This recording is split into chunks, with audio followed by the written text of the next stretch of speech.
Now, you probably think that fighting for the right to safe and legal abortion is an issue which affects countries such as the US, but it's also something which is happening much closer to home. In the UK, it's a criminal offence for a woman to have an abortion in Northern Ireland. Under laws passed in 1861 and 1945, it's a criminal offence for a woman to have an abortion, even if she's conceived as a result of rape or incest. Only if her life is in risk or there's a serious risk of permanent damage to her health is it legal. This makes Northern Ireland, along with its neighbour, the Republic of Ireland, one of the worst places in Europe for women's reproductive rights. So why is it still like this? Well, in Northern Ireland, social conservatism is still deeply ingrained in society. The largest party in the Northern Irish Parliament are the Democratic Unionists, and they're an evangelical Christian fundamentalist group who believe that they have been put in power by God in order to run Northern Ireland according to the Bible. But of course, unplanned pregnancies can happen to women for a whole host of complicated reasons, and Northern Irish women do still have abortions.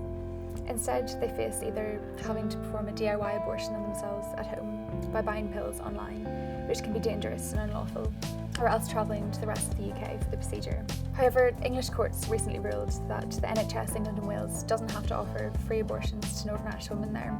Instead, they're able to prioritise their own local residents for terminations, which essentially sends a message to Northern Irish women of "screw ye, fend for yourselves." And given that travelling to England for an abortion in a private clinic can cost between £1,000 and £2,000, it's very much a class issue. Women from low-income backgrounds in Northern Ireland are denied even this access. That said, at least 1,000 women every year travel to England or Wales for an abortion. Those who do often go silently and in shame for fear of the social stigma of friends and family finding out, or legal repercussions at home, which can have a huge impact on their mental health. Now, religious fundamentalism in Northern Ireland is losing its grip in some places. A recent poll found that between 60 and 70% of people living in Northern Ireland think that abortion should be legal in the cases of rape, incest, or a severe fetal disability. Amending the law to allow abortions in Northern Ireland in merely these limited circumstances was put to the Northern Ireland Assembly in 2016. However, legislators rejected it.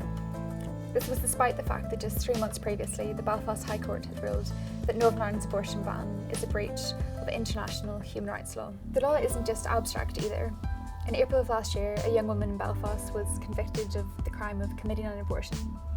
Aged 19, she experienced an unplanned pregnancy, and unable to raise cash in time to travel to England, she bought abortion pills online and took them at home, after which she was arrested, and she was eventually given a 3-month suspended sentence. British Labour MPs have called on the Conservative government to intervene and overturn the ban from Westminster.